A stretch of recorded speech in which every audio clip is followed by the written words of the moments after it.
ফেলো viewers, আজ আমি আপনাদের জন্য নিয়ে এসেছি একদম অন্যরকম একটা চাইনিজ ফ্যান্টাসি রোমান্টিক ড্রামার গল্প। এই গল্পে আছে হাজার বছরের পুরনো এক ড্রাগন রাজা, একটা ছোট্ট নীল পাখির এলফ আর একজন সাধারণ দাসী, যার হৃদয় এতটাই কোমল যে সে একটা আহত সাপকেও নিজের বিছানায় জায়গা দিয়েছিল। কিন্তু সেই সাপ যখন তার আসল রূপে ফিরে আসে, তখন থেকেই শুরু হয় আসল গণ্ডগোল। কারণ এই ড্রাগন রাজা প্রতিদান দিতে চায়, কিন্তু কিভাবে দিতে হয় সেটা সে জানে না। আর সেই না জানার ফলে সে এমন কিছু করে বসে যা দেখে আপনি একই সাথে হাসবেন আর অবাক হবেন। গল্পের শুরুতে আমরা দেখি লি উইং নামের এক তরুণী ঘুম থেকে জেগে উঠছে, কিন্তু জেগে উঠেই সে অবাক হয়ে যায়, কারণ তার পাশে শুয়ে আছে একটা ছোট্ট সাদা সাপ, যার নাম সে রেখেছে শাওবাই।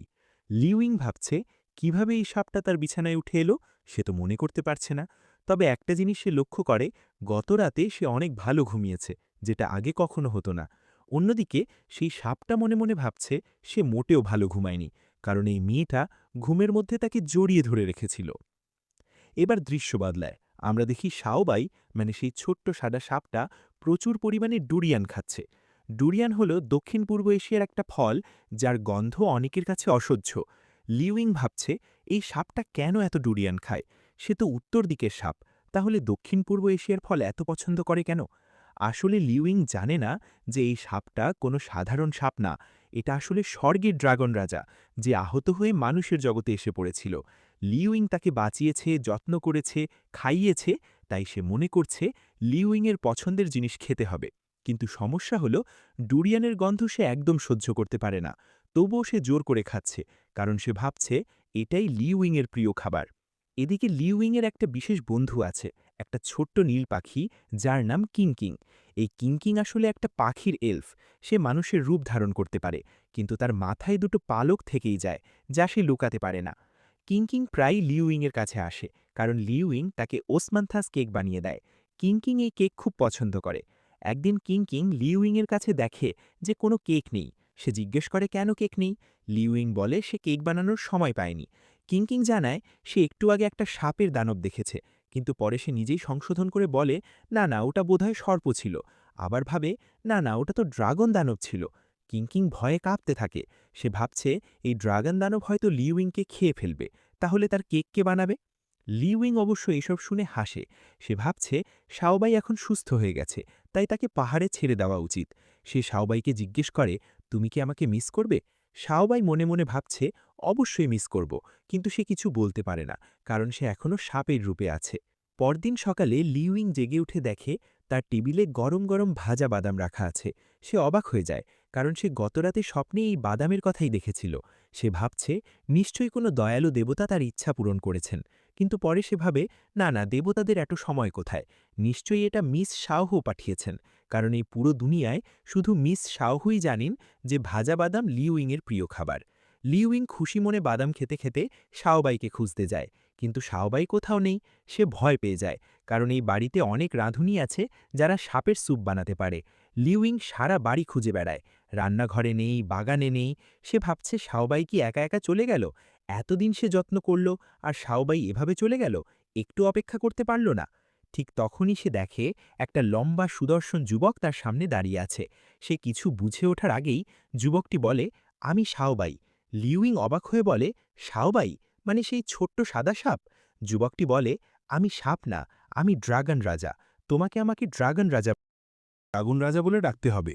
লিউইংয়ের চোখ বড় বড় হয়ে যায়। সে কিছুতেই বিশ্বাস করতে পারছে না যে এই সুদর্শন যুবক আসলে সেই ছোট্ট সাপ যাকে সে এতদিন ডিম ভাপা আর ডুরিয়ান খাইয়েছে।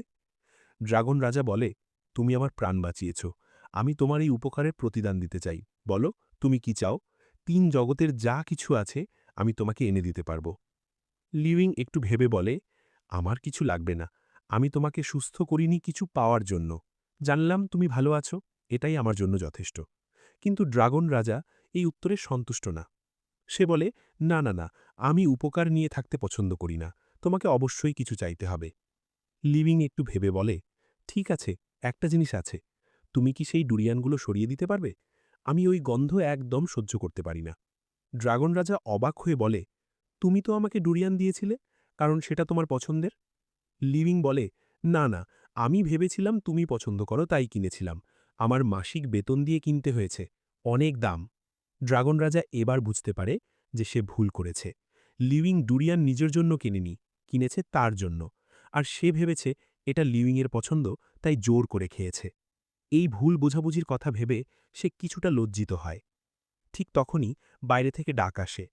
মিস শাওহো লিউইংকে খুঁজছেন। লিউইং তাড়াহুড়ো করে চলে যায়।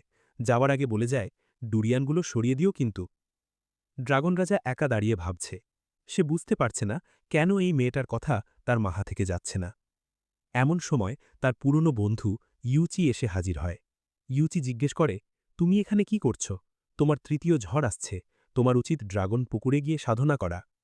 ড্রাগন রাজা বলে, আমি কিছুদিন মানুষের জগতে থাকতে চাই। স্বর্গের ১ বছর মানুষের জগতের ১ দিনের সমান, তাই সময় দ্রুত কাটবে। ইউচি অবাক হয়ে বলে, তুমি তো মানুষের জগৎ পছন্দ করো না?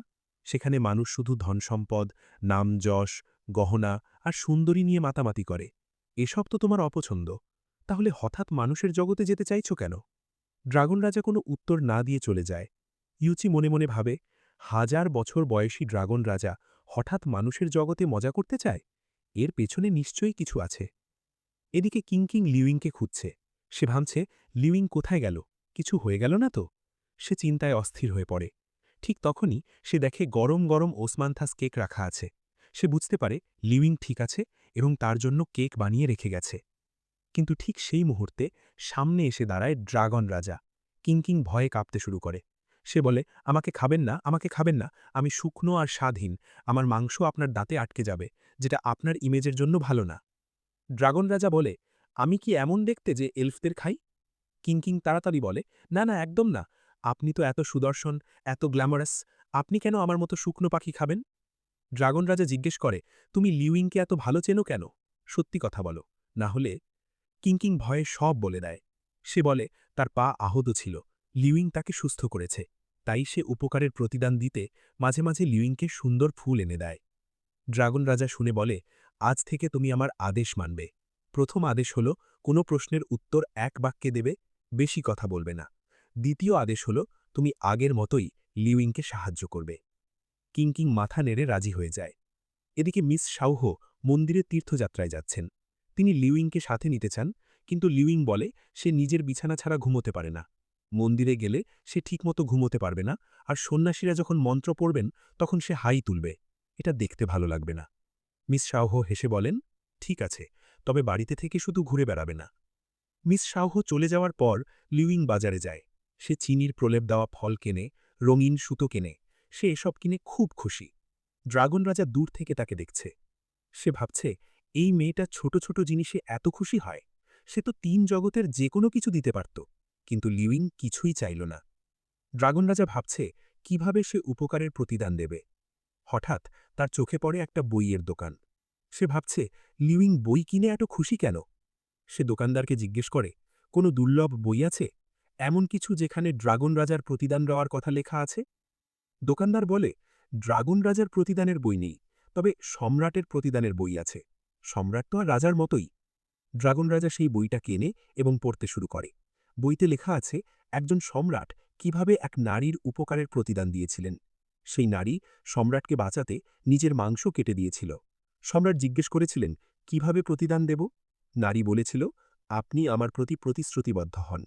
সম্রাট বলেছিলেন, ঠিক আছে, আমি আজীবন আপনার প্রতি প্রতিশ্রুতিবদ্ধ থাকব। ড্রাগন রাজা বইটা পড়ে বুঝে ফেলে, আহা, তাহলে এভাবেই প্রতিদান দিতে হয়। প্রতিশ্রুতিবদ্ধ হওয়া মানে একসাথে থাকা। এই কারণেই লিউইং বলতে চাইছিল না কি চায়। সে লজ্জা পাচ্ছিল। ড্রাগন রাজা উৎসাহিত হয়ে লিউইংকে খুঁজতে যায়। সে লিউইংকে খুঁজে পেয়ে তার হাত ধরে বলে, আমি বুঝে গেছি, প্রতিদান মানে প্রতিশ্রুতিবদ্ধ হওয়া। আমরা একসাথে থাকব। লিউইং ভয়ে চিৎকার করে ওঠে। সে বলে, ছাড়ো আমাকে, কি বলছো তুমি? ড্রাগন রাজা বলে, বইতে লেখা আছে, যখন মেয়েরা না বলে তখন তারা হ্যাঁ বোঝায়। লিউইং রেগে গিয়ে বলে, এটা আমার ঘর, বেরিয়ে যাও। ড্রাগন রাজা বলে, ঠিক আছে, তাহলে আমার ড্রাগন পুকুরে যাই। লিউইং আরও জোরে চিৎকার করে, ছাড়ো আমাকে, আমি কোথাও যাব না, আমার উচ্চতার ভয় আছে। ড্র্যাগন রাজা অবাক হয়ে যায়। সে বুঝতে পারে না কি হল। বইতে যা লেখা ছিল সেই অনুযায়ী করল, তাহলে কেন লিউইং এত রাগ করছে? এদিকে কিংকিং মাথায় একটা হেডব্যান্ড পরে নিজেকে আয়নায় দেখছে। সে খুশিতে বলছে, দেখো, এই হেডব্যান্ড আমার মাথার পালকের দাগটা ঠিক ঢেকে দিয়েছে।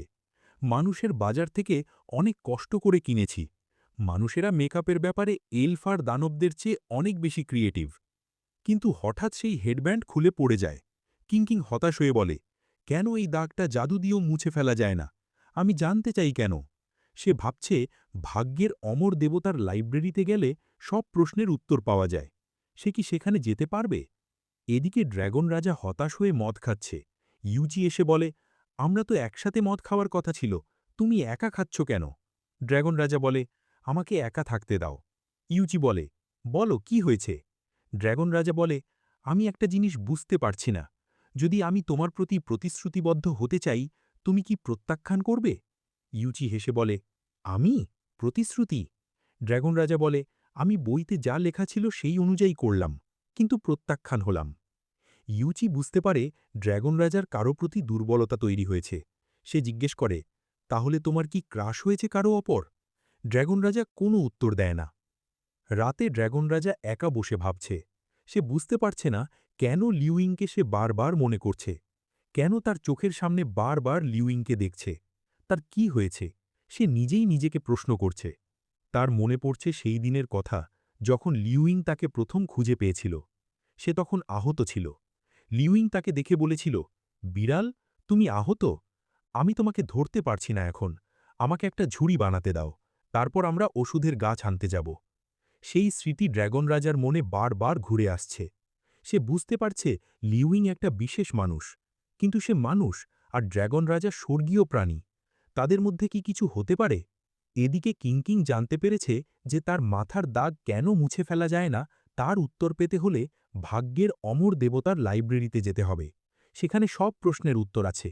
কিন্তু সেখানে যাওয়া কি সম্ভব? গল্প এখানে আরও জটিল হতে চলেছে। ড্র্যাগন রাজা লিউইংকে ভুলতে পারছে না। সে বুঝতে পারছে না এই অনুভূতি কি। সে কি প্রেমে পড়েছে?